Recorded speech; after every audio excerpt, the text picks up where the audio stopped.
Hello friends, అందరికీ నమస్కారం. ముందుగా మీరు మా ఛానల్ని సబ్స్క్రైబ్ చేసుకోకపోతే సబ్స్క్రైబ్ చేసుకొని పక్కనే ఉన్న బెల్ ఐకాన్ని క్లిక్ చేసి ఆల్ సెలెక్ట్ చేసుకోండి.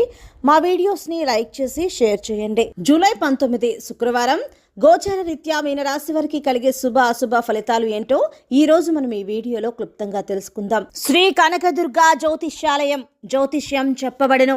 ప్రేమ సమస్యలు, పెళ్లి సమస్యలు, భార్యాభర్తల గొడవలు, విద్య, ఉద్యోగం, వ్యాపారం, కుటుంబ ఆర్థిక సమస్యలు, నరదిష్టి, నరఘోష సమస్యలు, సంతాన సమస్యలు, స్త్రీ పురుష వశీకరణం, గ్రహ సమస్యలు, బాలగ్రహ పీడకలలు, ఎటువంటి సమస్యలకైనా 100% పరిష్కారం చేయబడును. అన్ని విషయాలు ఫోటో చూసి ఫోన్లో స్వయంగా చెప్పబడను. గురువు గారికి నమ్మకంతో కాల్ చేయండి. గురూజీ రామరాజు 9000442025. మీనరాశి వారు ఈ రోజు మీరు భయంకరమైన వార్తలను వినబోతున్నారు కాబట్టి జాగ్రత్తగా వ్యవహరించడం మంచిది. మీరు వ్యాపార పరంగా కావచ్చు, లేదా మీ యొక్క సంతాన పరంగా కావచ్చు, లేదంటే మీ యొక్క కుటుంబ పరంగా కావచ్చు, మొత్తంగా చూసుకున్నట్లయితే ఒక ప్రతికూల వార్త అయితే ఈ రోజు మిమ్మల్ని చాలా ఇబ్బంది పెట్టబోతోంది. కాబట్టి సంసిద్ధంగా ఉండండి. మానసికంగా దృఢంగా ఉండటానికి ప్రయత్నించండి. వ్యక్తిగత విషయాలను ఎవరితోనూ పంచుకోకండి. మీకు మరియు మీ జీవిత భాగస్వామికి మధ్య అవగాహన పెరుగుతుంది. ఇది మీ వైవాహిక జీవితాన్ని బలపరుస్తుంది. ప్రేమ జీవితాన్ని గడిపే వ్యక్తులకు ఈరోజు చాలా అనుకూలంగా ఉంటుంది. కొత్తగా సంపాదించిన ఆస్తి మంచి రాబడిని ఇచ్చే అవకాశాలు ఉన్నాయి. ఆన్లైన్లో వ్యాపారం చేసే వ్యక్తులు వారి ఆర్డర్లను రద్దు చేయవచ్చు. మహిళలకు సంబంధించిన వ్యాపారంలో నాణ్యతపై ఎక్కువ శ్రద్ధ వహించండి. పనికి సంబంధించిన జ్ఞానాన్ని పొందండి. ప్రయత్నించండి. అప్రమత్తంగా ఉండండి. అనారోగ్యంతో బాధపడేవారు మంచి ఆహారపు అలవాట్లను పాటించాలి. ఆయుర్వేద వస్తువులను తీసుకుంటూ ఉండండి. మీరు కారులో విహారయాత్రకు లేదా వేరొక ప్రదేశానికి వెళ్ళేటప్పుడు చాలా జాగ్రత్తగా ఉండండి.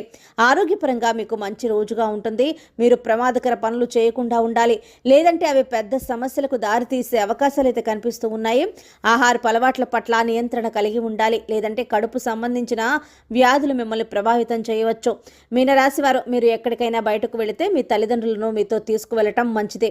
చాలా కాలంగా ఏదైనా పనికి సంబంధించిన సమస్య ఉంటే అది కూడా ఈరోజు పరిష్కరించబడుతుంది. మీ తల్లిదండ్రుల ఆశీస్సులతో మీరు పెండింగ్లో ఉన్న పనులను పూర్తి చేస్తారు.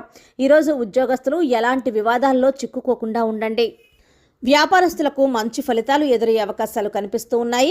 మీ శత్రువులు మీపై ఆధిపత్యం చలాయించవచ్చు. ఈరోజు ప్రతికూల వార్తలు విన్న తర్వాత మీరు చాలా కృంగిపోయే పరిస్థితి ఏర్పడుతుంది. మీరు ఆరోగ్యం విషయంలో జాగ్రత్తగా వ్యవహరించడం మంచిది.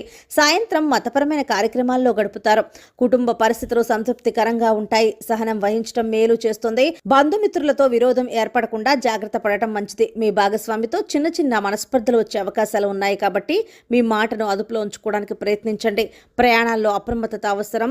చెడు సమస్యలకు మీరు చాలా దూరంగా ఉండటం మంచిది. ఈరోజు అనవసర వివాదాల్లో మీరు తలదూర్చకుండా ఉండటం మీకు మేలు చేస్తుందని చెప్పుకోవచ్చు. సో ఫ్రెండ్స్, చూశారు కదా శుక్రవారం 19 మీనరాశి వారికి ఎలా ఉండబోతోందో తెలుసుకున్నాం కదా. మీకు కనుక వీడియో నచ్చినట్లయితే లైక్ చేయండి, షేర్ చేయండి. మా ఛానల్ని తప్పకుండా సబ్స్క్రైబ్ చేసుకోండి. ధన్యవాదాలు.